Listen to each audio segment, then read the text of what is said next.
It is money. I've got a guy that's going to talk about how you can, instead of the candidate beating you up for money, you need to go beat the candidate up and offer us some money. Brett, tell us how do I do that? Brett Rogers.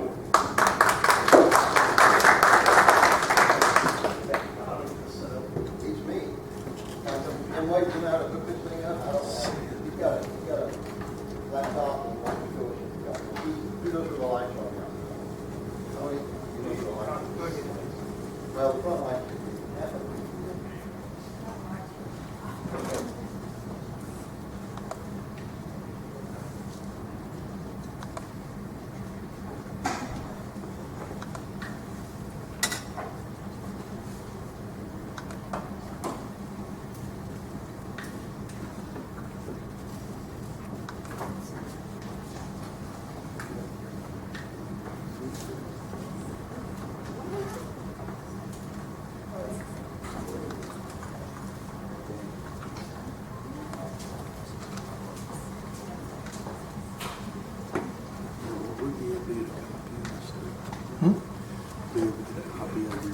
Oh, you mean the original Just company? took your picture, you're filming. Oh, I'm videoing, but the thing is, the last guy walked off because I had it centered on this. Hi, my name is Brett Rogers. I go around Texas mostly as a cattle prop. Not the conversation.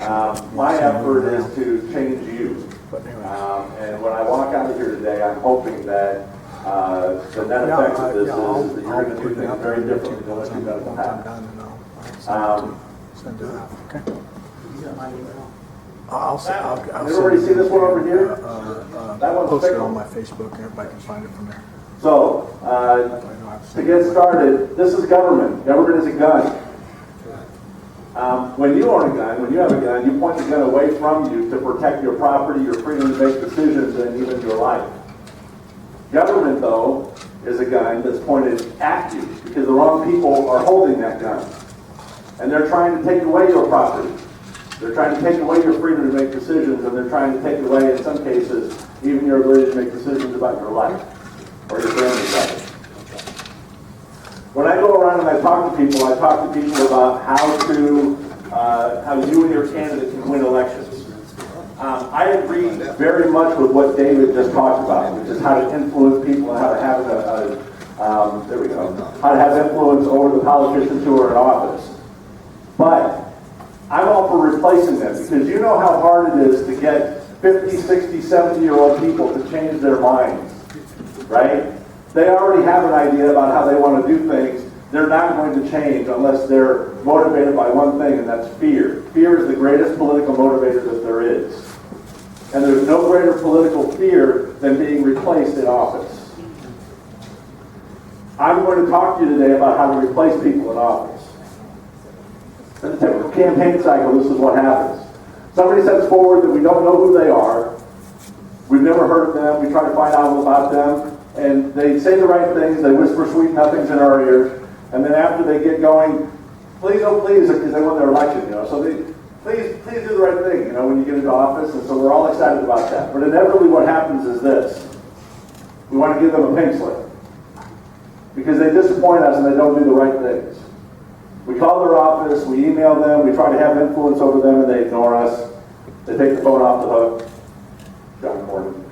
And so, anyway, so I went through all of the people who challenged in the Texas House the bad incumbents who were running for office, okay? And so, of the 36 challengers in the 2016 cycle, I got about half of those surveys back. This is what I found out, a few things. One is all of them started with $0 in the bank. Every one of them. A few of them, because they ran the previous cycle, actually started out with debt. Okay? Also, they had 2 or 3 supporters. One of those was usually a grudging spouse. Right? And then they also made their announcement around September. And that didn't work. Our candidates start with too little money, too little support, and too late in order for them to successfully replace bad incumbents in office who aren't listening to you and who don't care about you. I have a simple definition for a solution. A solution is what works. If what we're currently doing isn't working, It's not a solution. We should abandon it and look for something else and do something differently. But being creatures of habit, we typically do the same thing over and over again. What I'm going to tell you today is different. And I'm going to hold you accountable. I'm going to hold your feet to the fire, because if you don't do what I'm telling you to do today, you're not the patriot you think you are. I'm that hard about it. Okay? Everybody thinks about changing the world, and I know this because I read Facebook. But very few people think about changing themselves. And the reason you have the government that you're enduring and suffering today is because of you. You have not done enough. So these are the steps to go ahead and change things. You. If you're a patriot, you're familiar with the last line of the Declaration of Independence, which says, "We mutually pledge to each other our lives, our fortune, and our sacred honor." And if I were to translate that into today's terms, it would be our time, our money, and our reputation. Of the three of those, the hardest one is reputation. If I ask you to write a check for a campaign, not a big deal, $25, there you go. If I ask you to help a campaign, take some yard signs across town, not a big deal, there's some of my time, I'll do that. If I ask you to talk to 12 of your friends, neighbors, family, coworkers, people you go to church with, and so on, wait a second. Who is this guy? Why am I talking to these people about these folks? Well, he let me down, we hesitate, we back up, we stop. We don't talk politics, that's the third rail, don't you know? You're going to lose friends. Oh, but he's been my buddy from high school. I know he's a liberal, but you know. Anyway, reputation is the hardest of those. But the founders are willing to put all of that on the line. And so if I ask you today, if you would have stood with the founders when they signed that Declaration of Independence and put your name along with theirs, most likely, because you're here, you would say yes. That means then that you're willing to give all three.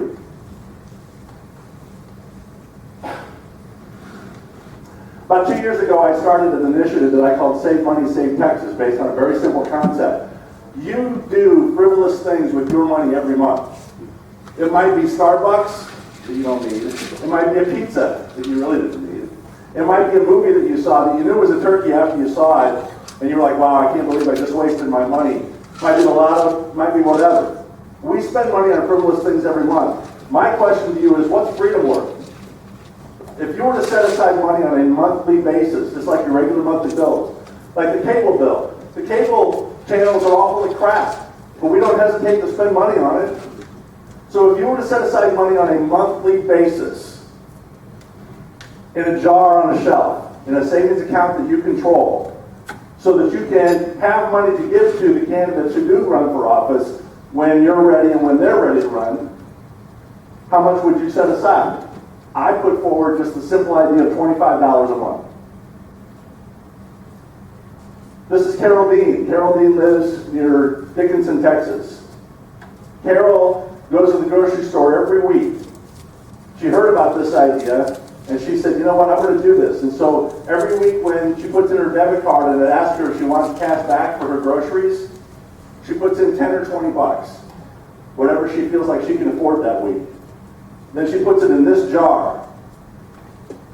Then when she has a candidate later that she wants to give money to, she doesn't write a check for 25 bucks or 50 bucks or even 100 bucks, which is what we would normally do, and mostly toward the end of their campaign cycle when they least need it. Instead, she's ready to give that money at the start of the campaign because she's been saving all of that time.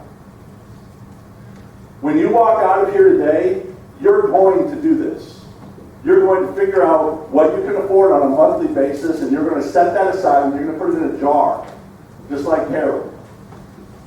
Or you're going to put it in a savings account, or an automatic deduction from your paycheck. However you want to set it up, we do this stuff all the time. You need to do this as well. Otherwise, we're not the patriot we think we are. It's just true. Now, when Carol does this, it adds up.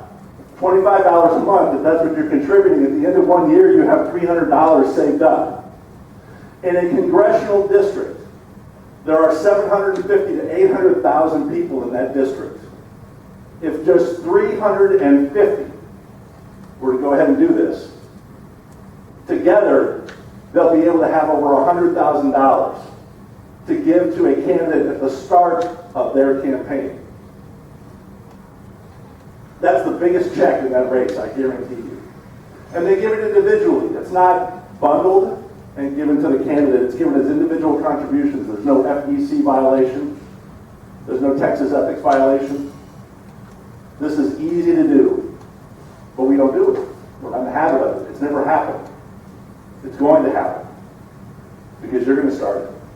There are hundreds, perhaps even thousands of Texans across the state to whom I've spoken who are doing this. I know this because I get the pictures of their jars. They're excited about it. Or I hear from the candidates after the candidates receive money. They're like, I got a few $1,000s today in contributions I didn't see coming, and I hear you're to blame for it. Okay, I'll take that money. You can make a difference in a campaign. Now, is $100,000 enough? No, but at the beginning of a campaign, $100,000, you know that money breeds money. If a candidate starts out with $100,000 in the bank, they're not going to end with $100,000 spent in their campaign. They're going to have $400,000. Because the big money people are going to go, huh, this is happening. Eric Cantor, who had millions of dollars in the bank and had all the name recognition in the world, lost to this guy, Dave Bratt. And Dave Bratt only spent about $100,000. We don't have to compete dollar for dollar with the bad incumbents. We just need to raise enough to be able to successfully market our candidates. And if we start the race with 100,000, we're already at that threshold. It can't happen. When we set forward our money and we save that up in the previous year, so for example, right now, the money that you're setting aside, that should go toward the 2020 campaign. Most people, when they think of a race, they think it's a 100-yard dash. We start over here sometime in the summer before a primary or the election year, and then we finish over here in the election year, and it's a 100-yard dash. That's not how an incumbent thinks of a race. An incumbent sees it as a big circular track. They win their race and they're already running for the next re-election. And if you're a Republican or a Democrat candidate in Texas, your race doesn't start the day after the general, it starts the day after the primary. Because most people who are winning the primary win their general election, if they're already in office. So the incumbents got this full cycle. And we imagine that we can go ahead and run just a few months. We can announce in the fall. We'll time the election, don't you know? So then they run and then they lose. And then we all sit around and go, well, dang it, the system's rigged. It's all, forget it, I'll never vote again. No. So if we do it right, though, at the start of the campaign, rather than a press release, which is almost how every candidate announces their race, forget that. Have a press conference. Bring the 350 people who supported you with you. Rent a hall. You've got $100,000 in the bank. You can do this. So you can go ahead and rent a hall, invite the media. That also has never happened. And I guarantee that when that happens, the media is going to cover it because that's news. This is now a horse race. We've got 350 invested supporters, $100,000 in this guy's campaign, and he's been ready. Yay, we're going to have a lot to report on in the next bunch of months over the election time. Perfect. We are all interconnected. More so every day because of technology. In every district, we are maybe 3 degrees of separation away from anybody else. I have a saying in campaigns, talk is cheap, so do a lot of it. Right? Again, reputation is the hardest thing to give of those 3, time, money, and reputation. So talk is cheap. There's a smart guy named Dunbar who came up with something called Dunbar's number. You can look it up later on Google, but Dunbar's number is 150. And what he said was that on average, 150 people know us by first name and we know them by first name. Across our friends, our family, our neighbors, our coworkers, people with whom we go to church, businesses that we frequent, groups that we associate with, 150 people that we know by first name. My question to you is, out of the 150 people that you know, how many are not voting? Because you haven't talked to them about it, you haven't asked the question, but you think that they might. Because birds of a feather flock together, right? So today, I want you to go home and write down a list of names, 12 of them. People you think would vote with you. And when they vote with you, you're multiplying your vote. What's more is if you can convince them to do this $25 a month thing, because the future is that important, then you're multiplying your donation. But we're not in the habit of organizing. You know, I ask people, which is the party that brings busloads of people to the voting booths on election day? It is? Why isn't it you? You're the ones who care most about this. You're the ones who see the threat in front of you. Who was it who talked about bringing a busload of people to Austin? Was it you, David? Me. Yes. Anyway, right. Yeah. Bring a busload. Do everything we can to organize, but we're not in that habit because we're rugged individualists, don't you know? It's not working for us. It's not a solution, being rugged individualists, when it comes to politics. You can't win that way. It's not hard to talk to people.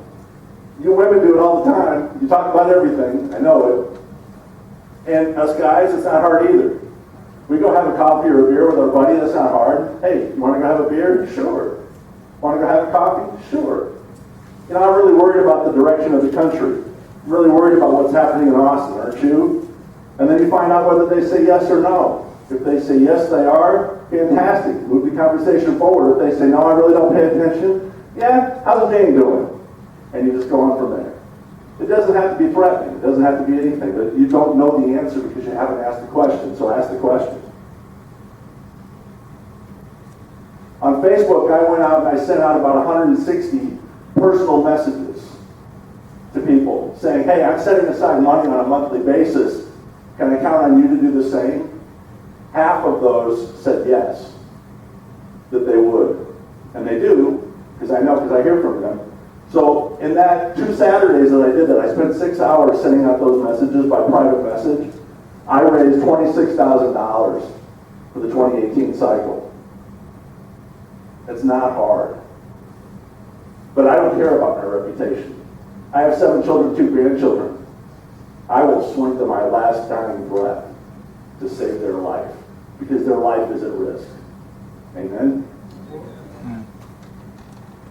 You, if you become a person who decides to do this, you can reach out and you can find 20 people, 12 people, whatever the number is, but you can reach out and find people. And if you do, then you can find those folks to start contributing money, and you can organize yourselves to be able to give that to a good candidate later. But we're not in that habit. So we need to get in that habit. And that's something you're going to do after the day. Yes? Yes. I'm sorry, what? Yes. Thank you. And you're also going to encourage those around you to do the same, because they're patriots too. You don't hang around with people who aren't patriots, do you? No. Right, exactly. So that's what you personally need to do differently than what you've been doing, because you're not doing any of what I just talked about. But now you will, so thank you and God bless you. I told you I'm a cattle prod. I'm going to follow up with you later too. So now about you and your candidate, okay? About you and your candidate. You're in politics because you want to influence, right? So the problem that you see around you is a lot of apathy, yes? Right, looks a lot like this. There's a train coming. That train is bearing down and it's going to be nasty when it hits. But there's your buddy sitting over there on the tracks going, what, are you worried? I got no problems. How many of you have ever referred to those folks as sheeple? Yeah?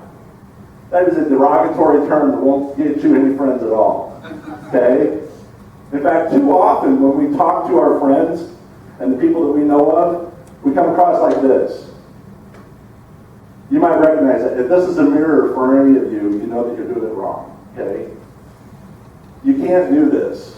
You have to figure out how to build the relationships that David talked about. So key. And you have to figure out how to keep those. In addition, we want to influence our representatives. This is not how we do it. The founders didn't sit around and wonder what they could put on Facebook to make George change his mind. Right? Facebook is great for organizing, but understand your audience. These are already people who are already convinced of the beliefs that you share with them. So therefore, anything you put on Facebook is just for them. It's not for the representatives. If you've ever visited John Cornyn's Facebook page, it is an open sort of derision about the man, and he doesn't care, right? So,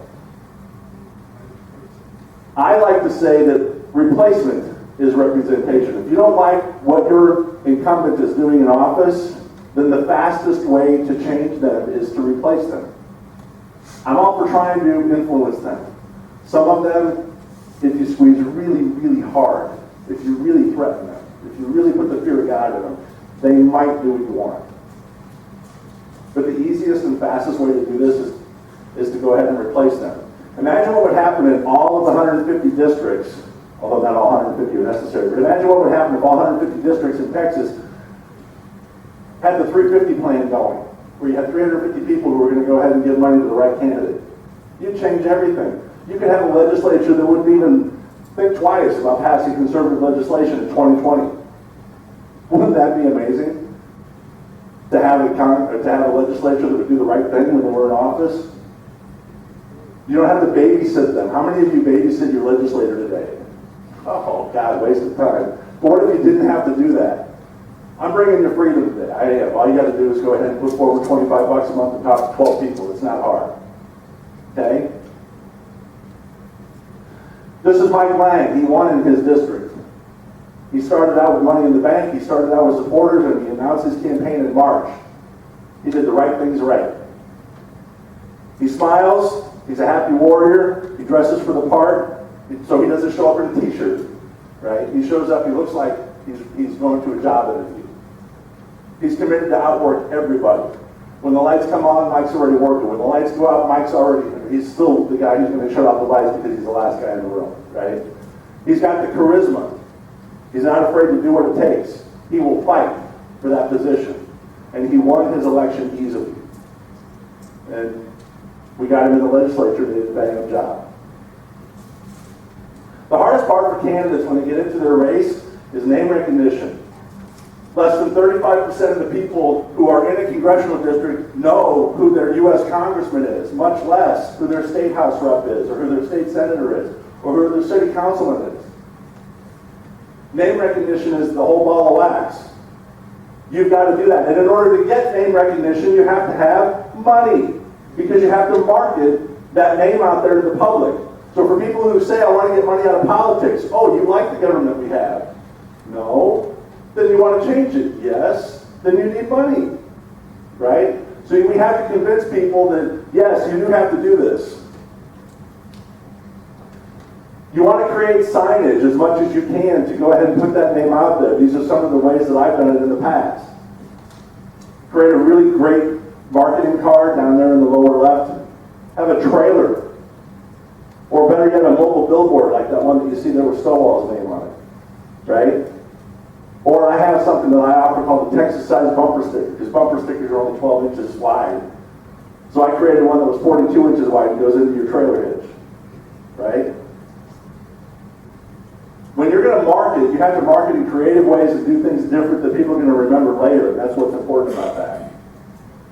But the most effective tool that there is simply going door to door, whether it's by foot or whether it's by phone. Going door to door hits every house and talks to every voter. And you can do that, whether by foot or by phone. I've got bad knees. You don't have an excuse. I go out there and I do it. You can never have enough name recognition, but once they've heard the name of the candidate you're trying to promote, they're going to wonder who he is, what's he stand for, what's he all about. It's what I call candidate definition. And in any race, this is what happens. You want to define yourself before your opponent can define you. And you want to define your opponent before your opponent can define themselves. The sooner that you can get to that, which takes money in the bank, the sooner you can get to that, then the harder it is for the opponent to beat you at this later. So, that's all about message then. Once you start getting to the public with the message. Message is about what the voters want to achieve. And I'm amazed at how many campaigns and how many candidates don't understand what message is. So message is very simple. What the voters want to achieve. It's not your resume. It's not your background. If I got up here and I said, hey, I'm running for office, and I gave you a laundry list of everything I've ever done, you don't care, to be blunt. But if I got up here and I started saying the things that I know you want me to do in Austin, now you care. In fact, I'm channeling you. You're listening to me and you're going, I like this guy. He thinks like I think. That's great. You don't care whether I went to Wells Fargo. You care whether I'm going to go to Austin and pay property taxes, right? Yes. So therefore, it's all about what the voters want. It's not about your resume. The message is not the candidate. Anytime that your campaign becomes a message about you, the candidate, you're losing. It's always about the voter and what the voter wants done. So like I said, channel the voters. Speak as though the voter themselves are speaking. You want to simplify and you want to contrast. Very simply, the message is, I hear you, I'm one of you, and I'm going to do what you want me to do when I get to Austin. My opponent can't hear you. My opponent isn't one of you and is not going to do what you want them to do when they get to Austin. That's it. That's message in a nutshell. It's all about the voter. And telling the voter that you understand it from their perspective because you're one of them. Okay? And then you have to focus on what I call the priorities of the voters. There might be some people in this room who want to legalize marijuana. It's not the priority of the voters. Property taxes. How many here want to see their property taxes lower? That's about 100% agreement. That's a priority of the voters. Therefore, if I get up there and I talk as a candidate, do I talk about marijuana legalization? Unless I'm asked, no. And if I'm asked, I say, that's important, but property taxes, right? And I take it right back to the priorities of the voters. The priorities of the voters. Everybody wants a greater economy, yes?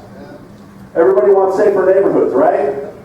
Everybody wants lower property taxes. This is what I call universal agreement. These aren't Democrat or Republican or Constitution Party or Libertarian Party ideals. These are just things that everybody wants. You're a nutcase if you don't. And that's okay, we don't search for nutcases, so we stick to these things. If these are the things that you run on, you're looking great. This is your message, right? So I'm going to give you a tale of two hats. I'm going to explain to you why Donald Trump won the primary in the Republican Party and why Ted Cruz lost. And it's all explained in two hats. Okay? Ready? Everybody knows what this hat is. Everybody understood that. Do you see the name Donald Trump on that hat? Not at all.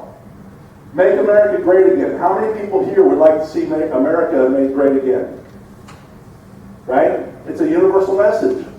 It's not Democrat or Republican. There's nothing wrong with that. Almost 100% agreement with that. And because it's not Democrat or Republican, it's party agnostic. I'm not going to anybody for that. And he wore this hat all the time when he was on TV. So guess what people saw? His message. Over and over and over and over again. And he wasn't promoting himself, although below the brim, that ego is the size of the moon, right? But the message was spot on and universal. So, let's go to this. Did you know that Ted Cruz had a hat? Did you know that he had a slogan?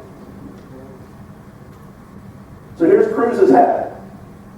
Now when Cruz launched his campaign, I snapped the graphic because I saw the mistake right away. From his website, it said, courageous conservatives reigniting the promise of America. That phrase, reigniting the promise of America, is great. But how many of you knew that that was Ted's slogan for his campaign? Right. And do you know that that little flame, that's where the reignite went to. So the flame was cryptic. Nobody understood what that flame was all about. But that's where the reignite was plugged into. Also, he's marketing to, on his website, courageous conservatives. Is that Democrats? It's not. What's more is, if it's obviously Republicans that he's marketing to conservatives. And that's a niche inside the Republican Party. What's more is, oh man, he's marketing to courageous conservatives. Now we're really niche, right? We're squeezing that so hard. So the three people who saw his website went, yeah, that's me. And everybody else said, wow, I don't know. So he was narrowing his audience right away from the first words on his website when he launched. And instead of sticking to reigniting the promise of America, which is great, it disappeared. Nobody ever heard it. Okay? His hat, he's marketing the candidate, not the message. What's more, could you wear this hat in 2020? Why? because it says 2016. So it's not a timeless message. I can't even wear it in 2017, right? So he's limiting his audience. He's not using his slogan. He's marketing the candidate, not the message, and he's time-stamped it. How more could you go wrong? So then what happened is, the moment that any campaign starts to focus on the candidate, I am and you are and Ted Cruz is and Donald Trump is, we are all flawed human beings. The moment that the spotlight goes away from my message and turns to me, the candidate, I'm now under the spotlight and all of my flaws are going to come out. The fastest thing that any media team needs to do is take that spotlight, turn it back to the message, get it off the candidate. Ted's team didn't do that. Ted's team instead came out with the phrase, trust Ted. They focused again on Ted. How many people are going to be excited about that? Only those who are Cruz fans. Is that going to win over anybody else? Trust Ted? No. He needed to get back on his message. He didn't. He focused on him. That's the end of the whole nomination.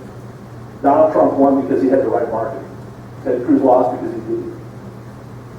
So, and I'm not speaking for or against either guy. I'm just pointing out the facts. That's all it is. If you're running for office, or if you're supporting a candidate who's running for office, you promote the timeless ideas to an unlimited audience to gain as close to 100% agreement as possible. There were a lot of people who were Democrats or independent voters who voted for Trump because of his message. Message, doing what the voters want, is what wins a campaign. So, you can't be afraid to contrast between the two. So if you're running the messaging for the campaign, I'm a candidate, I'm going to grow jobs, safer neighborhoods, lower property taxes, give power to you, not the bureaucrats, that's me. My opponent, just as loudly now, I'm going to say, my opponent wants to kill jobs, and I explain why. They're soft on crime, and here's why. They want higher taxes, and here's why. And they love big government, and here's all the examples of it. You make that contrast as stark as you possibly can.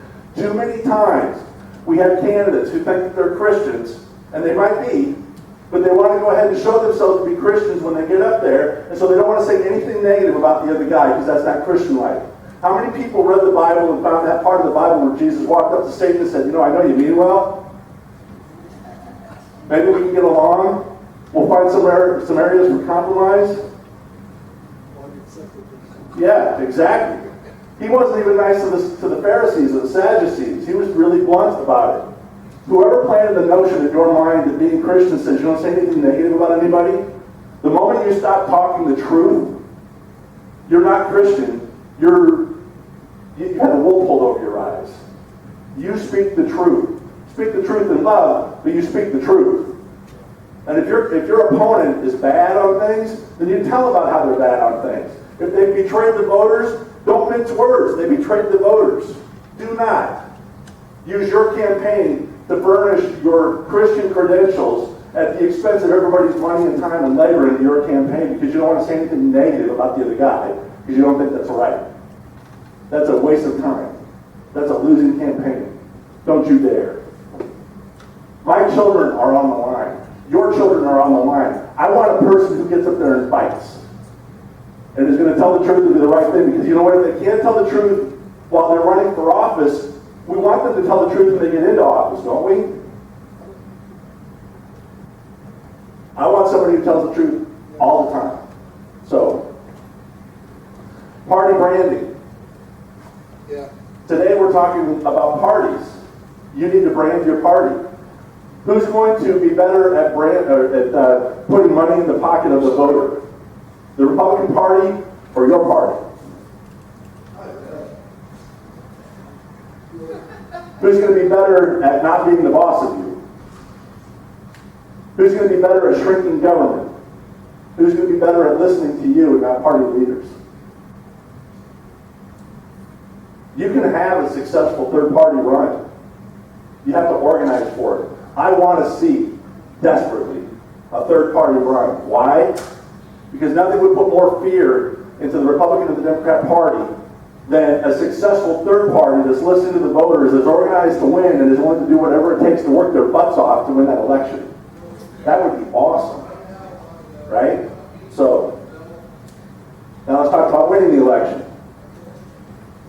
Everybody hears the phrase, throw the bums out, but if you've heard what I've had to say today, you know that that's incorrect. It's replace the bums, right? So, that means that somebody is going to have to run for office.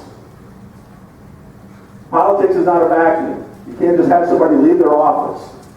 By appointment, by special election, by something, somebody's going to fill that seat. And if you want to make sure that you have the right person in that seat, then you have to have somebody step forward to run. When they do run, they have to do like the founders did. One of the things the founders did successfully before they started beating up on England, they said, here's the Declaration, we're declaring independence from you. Half of that document was a list of grievances. So, I want you to think of the person you most want to throw out of office. Great. Let's pick on Joe Strauss. Are you ready with a list of everything Joe Strauss has ever done that's bad? Betrayed Texas. We're not. We don't know every time that he's betrayed us. We haven't listed those things out. When the founders did this, half of the Declaration was the list of grievances. We have to do the homework to create the list of grievances and present that to the voters and remind them why that bad incumbent is, in fact, a bad incumbent.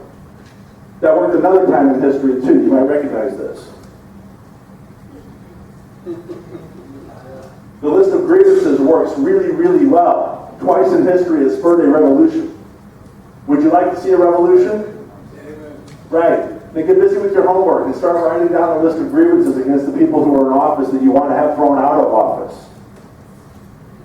I'm going to tell you the story of what I call the two Bens. So the guy on the left, you probably don't recognize, his name is Ben Nelson. He used to be the Democrat senator for the state of Nebraska. He was also notoriously known as the 60th vote for Obamacare for something called the Cornhusker Kickback. Okay? So the Cornhusker Kickback, when that happened, patted himself on the back, he got more Medicaid, whatever it was, for the state of Nebraska. And Nebraskans didn't want it, but he convinced himself that it was great. A few weeks later, he was at a pizza restaurant. And when he was at the pizza restaurant, he's there with a couple dinner companions and his wife, and somebody in the restaurant recognized him, and they walked over to him. And the guy said, "Are you Ben Nelson?" He said, "I sure am." And he stood up, extended his hand, and the guy said, "Shame on you. You are exactly what's wrong with government today. I cannot believe you didn't listen to us. Shame on you for being the 60th vote for Obamacare because we didn't want it." Now, if you've ever been to the Midwest is a place of really nice people. Yeah. And so, you know what the rest of the restaurant did when they heard that? They all went, "Yeah, what he said, you're awful, you need to get out of office." Because they agreed with him. But it took one guy, though, to be a catalyst for that. You know, we talk about tarring and feathering bad politicians. We can't actually tar and feather them today, but we can do this. Rather than running up and getting a selfie with the bad politician, why don't we go up and say, "You're a traitor to the district and everybody else around you. You want to be ashamed of yourself. How do you sleep at night?" And do that publicly and loudly. That's tarring and feathering. God bless you if you have the stones to do it. Okay? So, Ben Nelson, his wife standing next to him, his wife says, "You know, we should leave." And when they left and the dinner companions went home and Ben Nelson got home, how many of you here are married men? And how many of you have publicly embarrassed your wife at dinner before with companions? And what do you suppose Ben Nelson heard that night when he got home? A few months later, Ben Nelson announced that he was retiring and no longer going to run. The guy next to him is Ben Sass, the Republican senator for Nebraska, who then replaced him. Now, Ben Sass has his own issues, but he's a far cry better than Ben Nelson. And the point of this is this. You have to get in the grill of the bad politicians who are betraying you and doing the wrong things, okay? I love Thomas Jefferson. I love Madison. I love all of those guys, but they're not the ones who won you your independence. Those guys are. The programmers, the engineers, the nurses, the regular folk, the stay-at-home mom. They're the ones who won your independence for you because they got out of their normal, comfortable life and they decided to get involved. And today that's you. You are far more important than any leader of any movement. In fact, you are the leader you've been waiting for. If you've ever heard the phrase GOTV, get out the vote, to me that stands for Got Volunteers. And if you don't volunteer and help those campaigns and do the right things right, we're not going to win. We're not going to have the candidates in office that we want. And again, I'm the reason, you're the reason that we have the government we have today. So that means that you're going to raise money, you're going to walk, you're going to talk, you're going to do all the things that you have to do to get the right people into office, because that's the right thing to do. I want to break this down for you mathematically. 750,000 or 750,000 people in a congressional district. On average, that's about 250,000 homes. If you make the commitment by phone or by foot to get to just 4 homes a night, that's 25 houses in a week. In a month, that's 100 houses that you can get to. If 350 people, in that plan I was talking about, if 350 people decide to do that, then I can take 250,000, divided by 100, divided by the 350 who are doing it. In 7 months, they can reach every house in the district. Not just the primary voters, which is normally what happens. It's not hard to do this, but we don't get in the habit of doing it. You don't know who's going to vote in any election. Don't make those presumptions. Give the money to the candidate. Let them give you the marketing back. They're going to have that card to go ahead and hand out. You can hand out or you can make phone calls. But that's what you do in order to get your candidate in office. You're either committed to this or you're not. You're either tired of it or you're not. And personally, I'm very tired of losing my freedom. So the 7 months that I talked about doesn't take long. I want to tell you the quick story of John Becky. John Becky is a guy you've never heard of.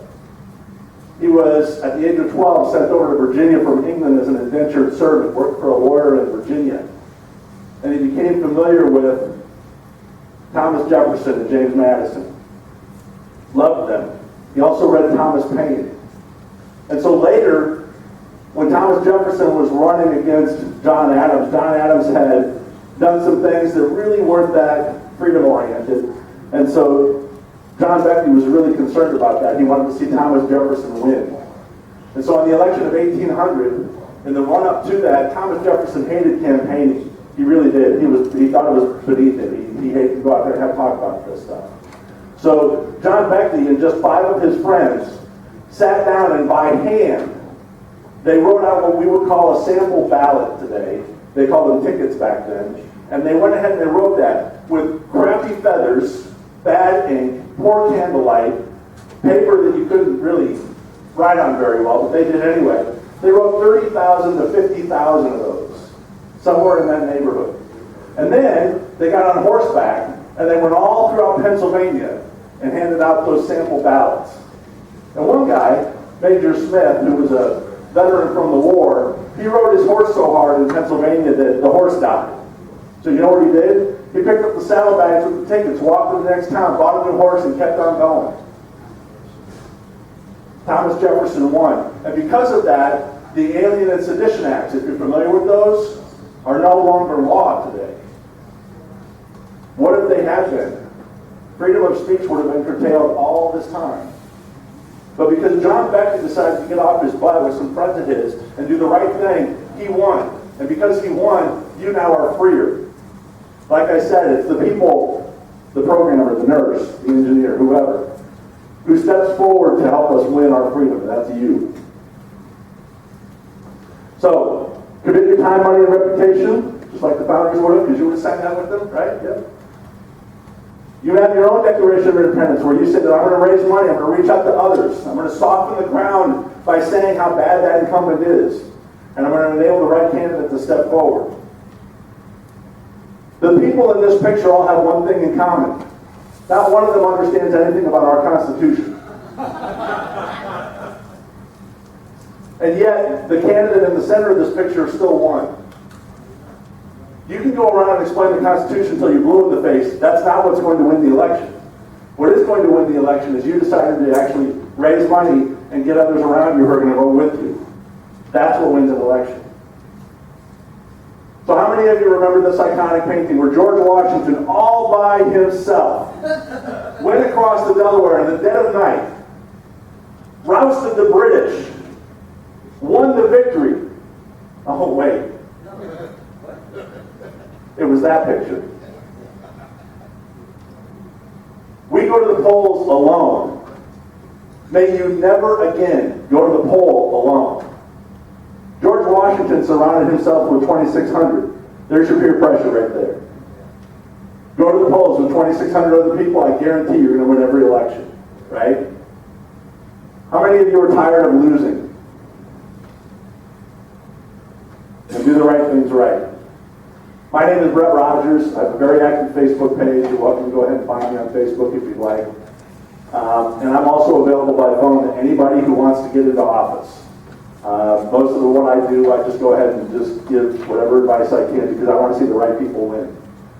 And anyway, I'll take some questions if you've got them, but I hope today that you never ever do the things that you've done in the past that have led to failure. I hope instead you're setting aside money.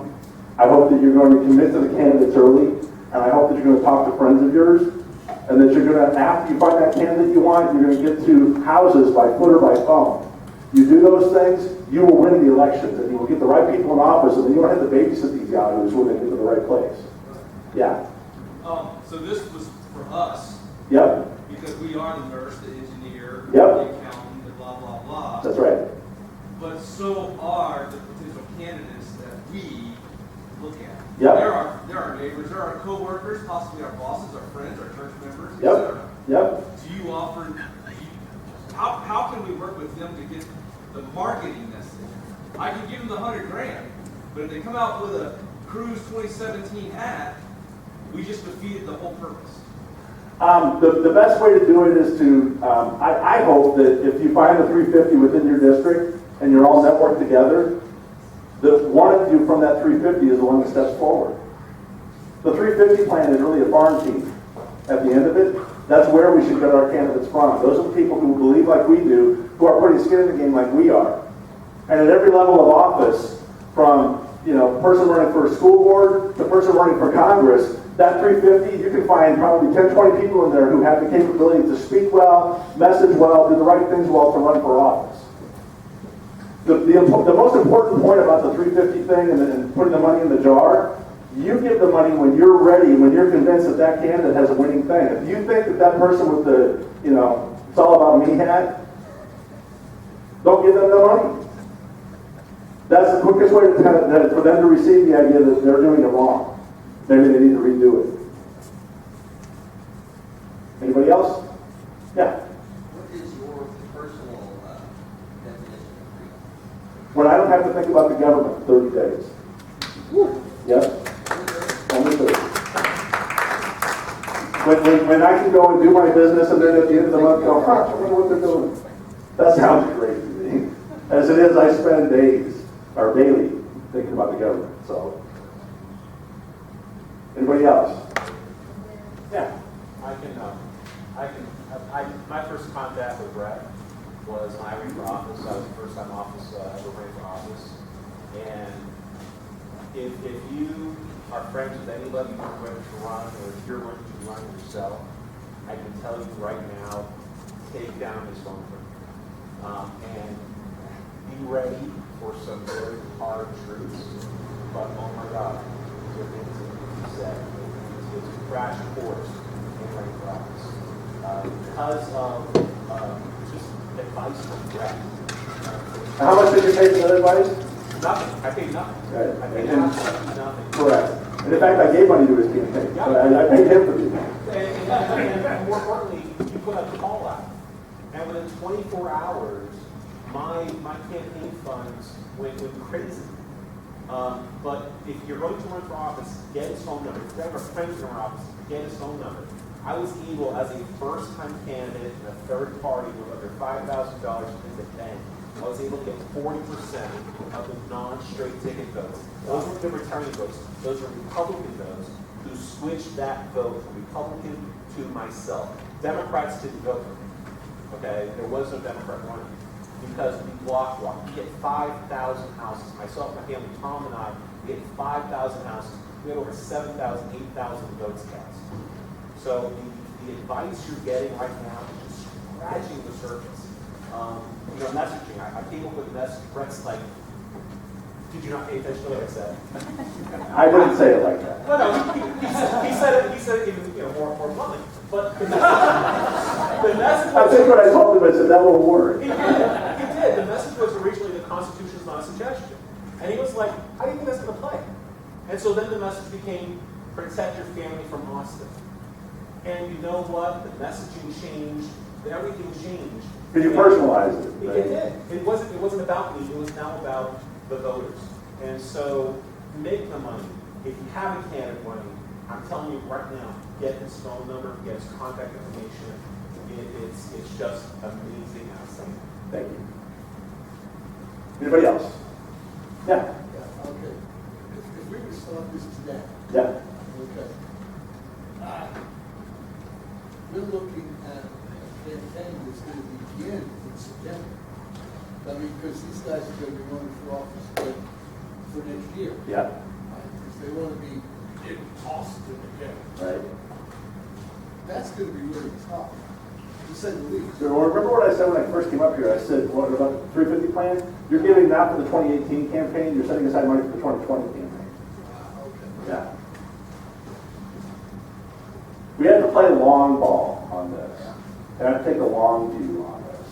And setting aside $25 a month, if you can't do that, set aside $5. If you've got money and frankly you're doing just fine, set aside $500. Whatever it is that you need to do, but set aside the money. There's no excuse to not do that. Yeah. And I'll say, because I see this as a grassroots guy, you get a lot of people, you just ask for $5 a month. I mean, heck, for our group, we ask for $2.23 a month, 50 per goat. Yep.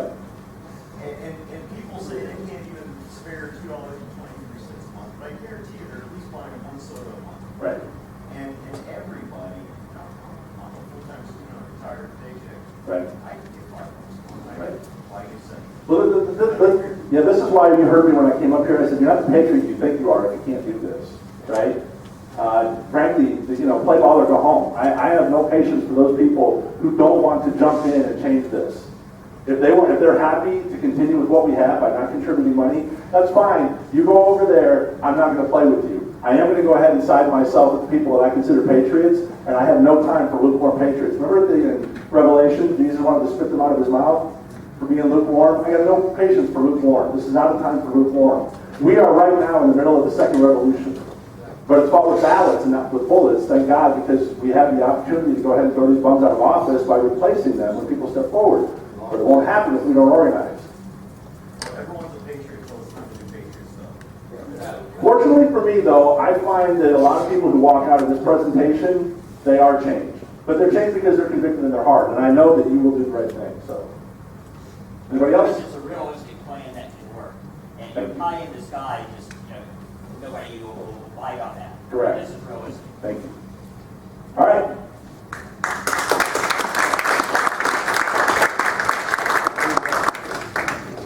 I gotta put a stop on here.